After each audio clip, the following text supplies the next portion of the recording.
नमस्कार मंडळी, मी पंढरनाथ ठुंबरे आपलं स्वागत करतो.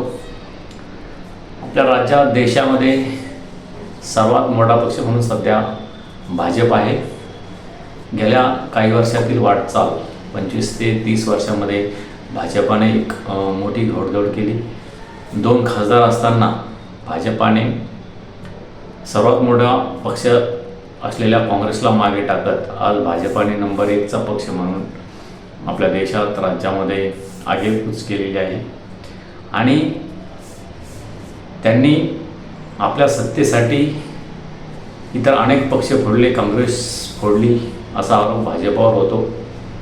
भाजपा ही सत्तेत आल्यानंतर शिवसेना फोडली गेली, राष्ट्रवादी काँग्रेस फोडली गेली आणि काँग्रेसचे बडे नेतेही भाजपाच्या गळाला लागले. आता विषय असा आहे की काँग्रेस यापूर्वी फुटली नव्हती का? भाजप मात्र एवढ्या मोठ्या प्रमाणावर आतापर्यंतही फुटली नाही असा इतिहास आहे.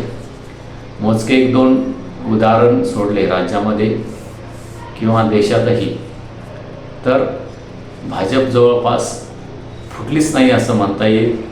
मात्र काँग्रेसमध्ये तीच परिस्थिती आहे, राष्ट्रवादीमध्ये आहे आणि इतर देशामध्ये जे राजकीय पक्ष आहे त्यामध्येही मोठ्या प्रमाणावर फूट झाली आणि अनेकांनी आपापले वेगवेगळी दुकान थाटली. त्यामध्ये घराणेशाहीला विरोध झाल्यामुळं फुटली.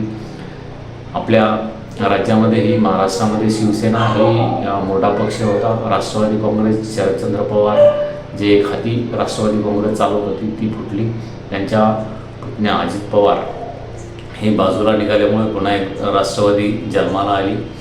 शिवसेनेचं इतिहास झालं. बाळासाहेब ठाकरे असताना बाळासाहेब ठाकरे यांच्या नेतृत्वाखाली शिवसेना एक संघ राहिली. मात्र बाळासाहेब ठाकरे यांच्यानंतर उद्धव ठाकरे यांच्या नेतृत्वाखाली शिवसेना आली आणि त्यानंतरच्या काही काळामध्ये उद्धव ठाकरे यांना शिवसेना वाढवण्यामध्ये, सत्तेत आणण्यामध्ये बाळासाहेब ठाकरे यांच्या काळात शिवसेनेचे मुख्यमंत्री झाले. मात्र बाळासाहेब ठाकरे हे स्वतः मुख्यमंत्री झाले नाही. उद्धव ठाकरे मात्र स्वतः मुख्यमंत्री झाले. त्यामुळे शिवसेना फुटली गेली का? आणि उद्धव ठाकरे यांनी खरंच जे त्यांच्यापासून आमदार दूर गेले त्यांना त्रास दिला का? अशी प्रश्न उपस्थित झाले. मात्र एकीकडे उद्धव ठाकरे यांचा स्वभाव पाहता ते कोणालाही त्रास देणार नाही असंही बोललं जातं. मात्र जे 40 आमदार फुटले त्यांनी मात्र उद्धव ठाकरे यांच्या कारभारावर टीका करत शिवसेनेतून बाहेर पडण्याचा निर्णय घेतला. एकनाथ शिंदे आजही उद्धव ठाकरे यांच्यावर नेहमीच आपल्या भाषणातून टीका करत असतात. हे संपूर्ण महाराष्ट्र पाहतो.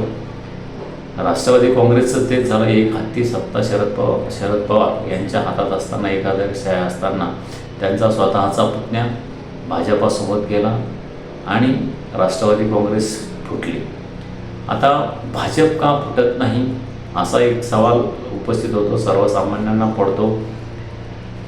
काही मोजके उदाहरण सोडल्यास भाजपातून सध्याही आणि विरोधी पक्षात असतानाही भाजप सोडून लोक गेले नाही, नेते गेले नाही, कार्यकर्तेही गेले नाही. त्याला भाजपामध्ये एक अधिकारशाही नाही का? घराणेशाही नाही का? किंवा भाजपाची एखादी एक विचारसरणी जसं की हिंदुत्वाची विचारसरणी आहे ती भाजपाने अद्यापपर्यंत सोडली नाही. त्यामुळे भाजप ही एक संघ राहिली का?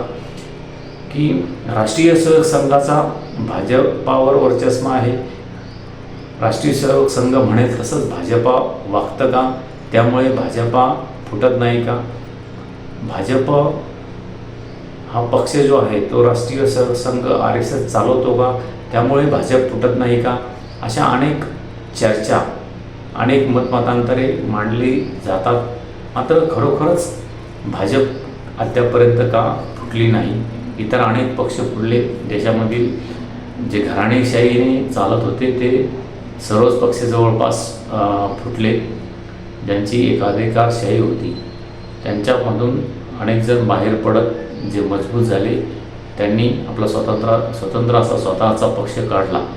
मात्र भाजपाची एक विचारसरणी, हिंदुत्वाची विचारसरणी आणि राष्ट्रीय सेवक संघाची त्याला जोड असल्यामुळे आणि भाजपाचा कोणातरी एखाद्या घराण्यामधून जन्म झालेला माणूसच त्या पंतप्रधानावर बसतो किंवा राष्ट्रपती पदावर बसतो किंवा इतर पदावर बसतो असं झालेलं नाही, जसं की काँग्रेसमध्ये झालेलं आहे. जेव्हापासून काँग्रेस स्थापन झाली तेव्हापासून इंदिरा गांधीपासून राजीव गांधी, त्यानंतर पुन्हा सोनिया गांधी, राहुल गांधी यांच्याकडेच काँग्रेसची धुरा गेलेली आहे. मात्र भाजपामध्ये तसं झालेलं नाही. काही काळ अटल बिहारी यांच्याकडे भाजपाची सूत्र होती, नंतर अडवाणी यांच्याकडे, मोदी यांच्याकडे, असे अनेक नेते आपण भाजपामध्ये बघतो ज्यांच्याकडे भाजपाची सूत्र गेली, त्यांना महत्त्वाची पदे मिळाली. आणि राष्ट्रीय संघाचाही भाजपाने जो एक संघ ठेवण्यात RSSचा सहभाग आहे तोही महत्त्वाचा आहे असं म्हणता येईल. आपण आपली प्रतिक्रिया नक्की कळवा की सर्व पक्ष फुटत असताना भाजप का फुटत नाही, त्याला कोणी फोडण्याची हिंमत यापुढे करणार नाही का? कारण भाजप आता सर्वात मोठा पक्ष झालेला आहे आणि भाजपाचे दिवस जाऊन पुन्हा एकदा काँग्रेसचे किंवा इतर पक्षाचे दिवस आपल्या देशामध्ये, राज्यामध्ये येईल का, अशी कशी परिस्थिती निर्माण होऊ शकते का? कारण 5 वर्षाच्या कार्यकाळामध्ये भाजपा विरोधात मोठी लाट असते. कारण भाजपाने नोटबंदी आणली, भाजपाच्यामुळे GST आली, मोठी महागाई वाढली, लोकांना मोठा त्रास सहन करावा लागतोय. अशा अनेक चर्चा, असे अनेक आरोप होत असले तरी मोदींच्या नेतृत्वावरही अनेक आरोप होतात. भाजप हा हिंदुत्ववादी पक्ष आहे म्हणून त्याच्यावर आरोप होतो. पैशाचा वापर भाजपा करतं. भाजप सरकार हे अदानी अंबानीचं आहे, उद्योजकाचं आहे आणि सर्वसामान्यांच्या, शेतकऱ्यांच्या विरोधात आहे. असे सर्व आरोप होत असतानाही भाजप सलग 15 वर्षे आता सत्ता भोगतंय आणि यापुढेही भाजपाचीच संधी आहे का, या संदर्भात आपली प्रतिक्रिया नक्की कळवा. आणि काँग्रेसचे पुन्हा दिवस येतील का, या संदर्भातही आपली प्रतिक्रिया नक्की कळवा. धन्यवाद. थांबतो.